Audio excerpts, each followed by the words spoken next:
Here's the most interesting thing I saw this week.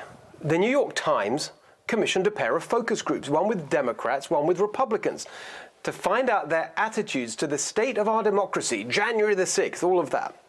And it turns out they were surprised by what the Democrats said because it ran completely counter to the entire narrative that's been pushed for the last year by the New York Times, by all the rest of the establishment media, and by Democrat politicians. Here's what they said about the Capitol riot. And as you listen, remember these are Democrat voters saying this. Quote, "It's an inevitable boiling point of flawed systems that were put into place and have only gotten worse over the years. The enemy is the system that needs either a complete makeover or severe reform in order to protect the livelihoods of the people, not the rich." Oh, not an attempted coup then, an insurrection. Here's another Democrat, quote, "I think it was the frustration of the American people. People are fed up with politics telling you lies." We heard a lot about the big lie this week, but as that Democrat voter said, the reason so many Americans are frustrated and angry is because the people in charge just seem like a bunch of big liars. They lie shamelessly all the time. They lie about the pandemic. Fauci lying about the reckless experiments he commissioned that are at the most likely origin of the pandemic. The rest of the media may have moved on, but we will not rest until Fauci is held accountable for what he did. They lied about masks, telling us all to wear them when they knew cloth masks couldn't stop an airborne virus. They lied about lockdowns, they lied about social distancing, about testing, about the vaccines, and now they wonder why nobody trusts a word the public health experts say about anything. They told us that defunding and demoralizing the police wouldn't lead to higher crime. That was a lie. They lied about individual crimes, the evil SUV that murdered 6 people in that Christmas parade, Jussie Smollett, Kyle Rittenhouse, the Covington kid, anti-Asian hate portrayed as white supremacy even when carried out by black attackers.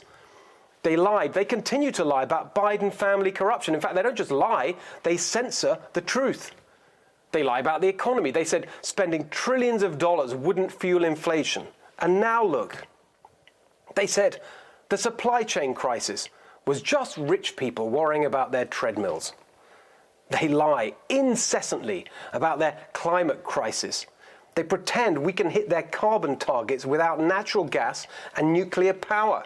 They endlessly push solar panels, wind farms, electric cars, when a recent report said electric cars, quote, "will not significantly reduce carbon dioxide output, only shift its location." They lied about Russia, they lied about China, and of course they lied non-stop about their humiliating catastrophe in Afghanistan. On and on it goes, lie after lie after lie. And yes, these are lies. They're not mistakes or differences of opinion. They know the things they're saying are false, but they say them anyway. And the most destructive, divisive example paraded before us this week. Are we going to be a nation that lives not by the light of the truth, but in the shadow of lies? Right now, in state after state, new laws are being written, not to protect the vote, but to deny it. Not only to suppress the vote, but to subvert it. The shadow of lies. What he said is a lie. The changes he's talking about are designed to clean up the mess of the pandemic voting rules. In most cases, they actually make it easier to vote than before the pandemic. But Biden's lie gets to the heart of the entire cynical spectacle the Washington establishment put on for us this week. All of it had a partisan political purpose.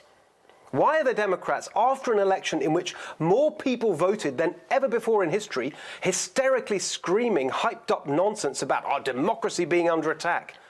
To try and justify their own efforts to rig elections in their favor with corrupt banana republic atrocities like ballot harvesting. Why did Liz Cheney say this to our friend Bret Baier? What's the ultimate goal of the January 6th committee? We have several goals. One is obviously the legislative purpose that I've mentioned, the extent to which there may be legislation or enhanced penalties, for example, that we need to look at to make sure this never happens again.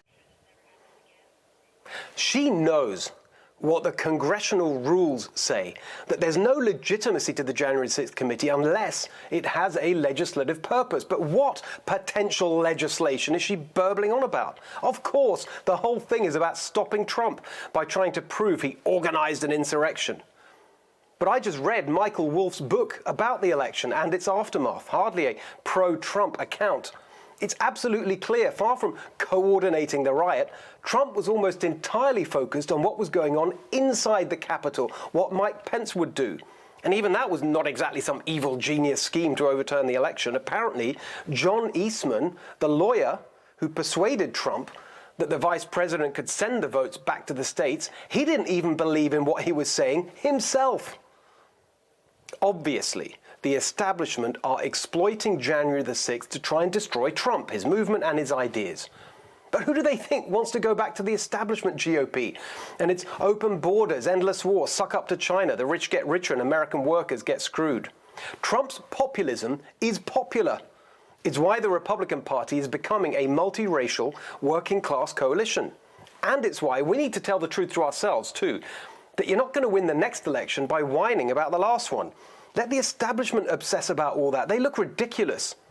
Now we're supposed to take the Cheneys seriously as the defenders of our democracy, the Cheneys? Liz, who inherited her seat in Congress like some pampered aristocrat. Dick, who sent other people's children to war on a lie. Wars that shoveled billions of dollars into the bank account of Halliburton, the defense contractor he used to run. The Cheneys have to be among the most corrupt, anti-democratic families in modern American history. But they're in good company with their new pals on the left. What nauseating hypocrisy from Kamala Harris, Nancy Pelosi, and all the rest this week. What laughable, but also despicable histrionics comparing the Capitol riot to Pearl Harbor and 9/11 from the exact same people who reveled in the destruction and mayhem of the summer riots in 2020. The truth is, only one of America's major parties today supports political violence, and that's the Democrats. They're not going to stop. And everyone beware, because they're not going to stop. Everyone should take note of that on both levels, that this isn't, they're not going to let up, and they should not. And we should not. Throwing it into the harbor? People will do what they do. There needs to be unrest in the streets for as long as there's unrest in our lives.